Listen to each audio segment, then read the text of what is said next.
একদিন আগেও ছিল ঝলমলে রোদ, আর আজ সকাল থেকেই আকাশ জুড়ে কালো মেঘ। তাহলে কি আবারও ফিরছে টানা বৃষ্টি?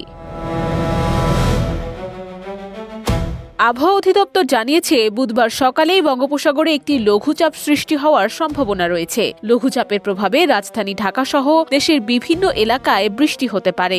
দেশের বর্তমান ব্যাংকিং পরিস্থিতি নিয়ে দুশ্চিন্তায় আছেন? প্রতিটি বিনিয়োগ এখানে পরিকল্পিত, বাস্তব এবং নিরাপদ। কল করুন বা হোয়াটসঅ্যাপ করুন স্ক্রিনে দেয়া নম্বরে। আবহাওয়াবিদ মোহাম্মদ ওমর ফারুক জানিয়েছেন, লঘুচাপ তৈরি হলেই সঙ্গে সঙ্গে ভারী বৃষ্টি শুরু হয় না, সাধারণত কিছুটা সময় লাগে। তাই বৃহস্পতিবার থেকে নতুন করে বৃষ্টির প্রবণতা বাড়তে পারে।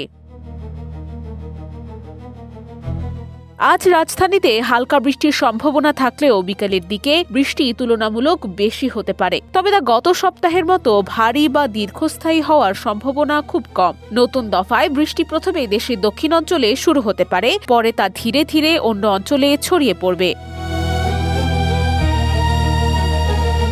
এর আগে চলতি মাসের ৫ থেকে ১২ জুলাইয়ের মধ্যে দেশের মাসিক মোট বৃষ্টিপাতের প্রায় ৭৯% হয়ে গেছে। সেই সময় সক্রিয় মৌসুমী বায়ু ও নিম্নচাপের কারণে চট্টগ্রাম, সিলেট সহ দেশের বেশিরভাগ এলাকায় টানা ভারী বৃষ্টি হয়েছিল।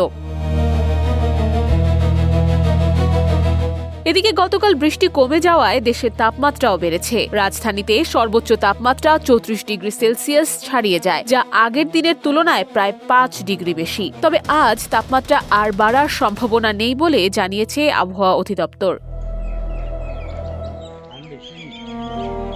অর্থাৎ ছাতা এখনই সরিয়ে রাখার সুযোগ নেই। তবে আপাতত গত সপ্তাহের মতো টানা ভারী বর্ষণের আশঙ্কা নেই বলে স্বস্তির খবর দিচ্ছেন আবহাওয়াবিদরা। নুসরাত অনন্যা, ডেস্ক রিপোর্ট, এদিন।